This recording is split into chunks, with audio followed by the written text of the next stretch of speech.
Therefore, enimguasia to Kevin Taylor. Hey, ye busunya enimguasia to Kevin Taylor no. Enya sam ketwa. Ebusunya to boasem ko baby ya. Like page no. Na subscribe to Ghana Insem TV. Isa say Insem usi wa Ghana on. Insem usi enti Ghana Insem TV de. Insem esi wa Ghana no. Na de bebere wo ha. Ebusuamidin e dey promise the blogger. Ni edin ya frame ya meje so. Ebusunya Kevin Taylor eye video bi ana o ka se emema no mo abrochire na omo de omo yiri basement no so oba Ghana de obo hu se tane power na yiri basement ne se tankofo no mo sha atade na ye biebie bottoms no so on but ya no bottoms ne biebie no na o de ne specs na hyem tankofo no nya hu se obi dress sa style ne pe no fi abrochi ne ba ya sa ne pa no ehia no na o da ne yiri basement na we na se o ka asem no wan hwe ne ho unse na nse odeba tu wose na okọ kuma asese obua okọ Temale na okọ Temale no twa video picture bi na picture ni mu na busua e da ase ho picture ni mu na chese busua Kevin Taylor sene na omo kire se obi duete sa style ni bi na ba ko no da yiri basement ba ko ni yo hia ni wa brochi na oprepra manfo etunu bini no se na Kevin Taylor sa dwani bi na oye eno na video ni ba bonti na manfo si ye se na akwai Okatakyie Afrifa kan say ni ono siti no dey describe amanfo say ni yenjin di na emom na enokre ebusua yenkohwe sa video na Kevin Taylor e kan sa asem no yenkohwe mbra na ewi a aso Okatakyie Afrifa so kan no mama yakwakohwe sa asem na ba na ebusua mo hu say Okatakyie Afrifa man no anabra no de oka bi onim de oka entifi na ko no mo for respect e mo Okatakyie Afrifa ni din no yenkohwe Kevin Taylor video no embra mo bianco jina baby say Kevin Taylor de odidi burgers atem ndi burger bi atem me se burgers no be ba no na omo me dangerous pa na abrochire omo da basement no bo say no space na show omo de nekwa de enye omo mo space de show mo ha no enye ai bo so say e the shirt back na is a real food on the chest so enye omo abrochire bra omo bre burgers no mo space de show mo ha no mama fe bi da so space ni bebu inti de bi e shower guard space no who to wash space say ya na say the paper na ana burgers bi na omo hye space ana omo ni say oh ba ku bi ho anu come I want space no omo ni we mu de ya kura sako from ati girls Mati, the permission tell you make they be anime code back kwa mamo. They be anime code back kwa mamo. Omo baswa, both of the sneakers back bi. I say shorts be omo cap Germany for no person ade. I so mo ba na ade they also must a burger no o krasi ni krasi omo ba na say sa bag bi this omo waste omo friend saying sa bag bi that say so omo ton wi o say the next sense omo no I burger sa bag sense omo sisi na I say bag bi na one example for bag bi bo say bobo mo sisi omo de omo grade de enya kwa omo wo abrochi omo tumi child support omo de why say men mama nya sa mistake ni kwa ndi omochi o say burger bi bag bi send sisi no police dog mama chance omo ni capre waste bag and dembre omo so ko na de ewiase ehun ebusua ewiase ehun papa ewiase ehun na won sa video de ebuta won hwe sesi ya no sa wo hwe video na wo tie nsem na Kevin Taylor de to dwa na he was referring to himself.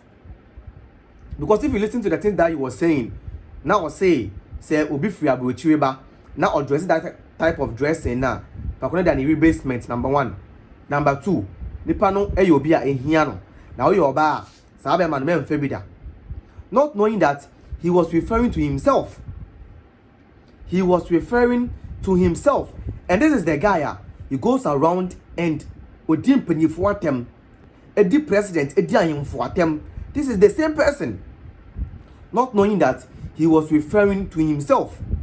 Now, mbabe chiro video na Okatakyie Afrifa mensa oye ohine ewa aguna edit to dwa na Okatakyie say that guy called Kevin Taylor no send ye ositie no na onye happy with himself no or de ne ho ne describe amanfo na ye njindi na ye feel say bia propaganda na say time no time no say na ye no kre.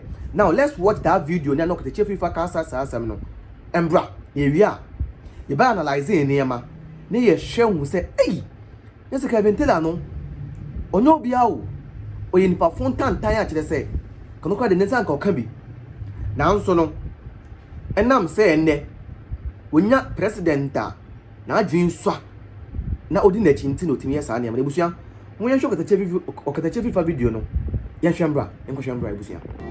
Number I kept telling you guys that said your Otieno.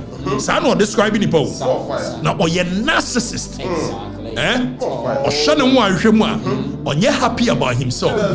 Ne who ya no time. Because ne who ya no time. It's what he does is that how he feels about himself. So one was afraid here. Okatakyie Afrifa say o kan no papa. It's a man no. Me pronounce them from day one. Be feeling no. But you see and respect no. Say now 100, I cover 500. Hey, Charlie. Let's just say the guy, he see what we know they see you. What he see where they see no. With the stand safe, we know they see. I swear. So this Kevin Tarloy guy, he sleep for in white basement. So all this while way, Okatakyie Afrifa they talk and say the guy, he sleep for in white basement. Then all those things, I mean that it be true. It be true. Where we think say maybe he dey envy him or something why he talk all those things, not knowing say it be true. Wow. Tell this world be some style of you. Myself a shock. This world be some style be papa. Where like from now on they go no. You know for make loose me somebody like Kevin Tarloy can fool you. Because the guy no they are people as himself. That be the reason why send you sit here no. They describe people. You know they are people as himself. Sure? Because you see, the things where Okatakyie Afrifa they talk now.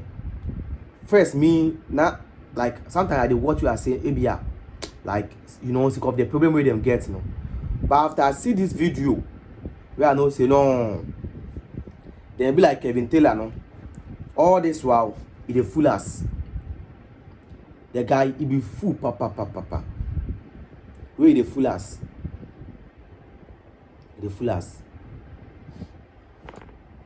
But you know, that's how this life is. So me, I'm not gonna sit there make this Kevin Tarloy guy can't fool anybody. That one day.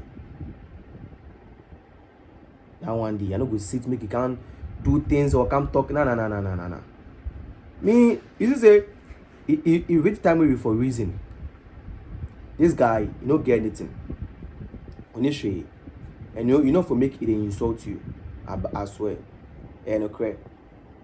Honestly. And then this one man they do what them. Ebusu amedin that's what they promise the blogger. They must see ya. How they Ghana and some TV. They didn't some across Ghana and they promo. Now Hanum City. Best Ramo say. Abrebia no best subscribe to channel no. Now turning on notification button. Now yet me edin command be so IFA. That's so down to boss here. Now utie me.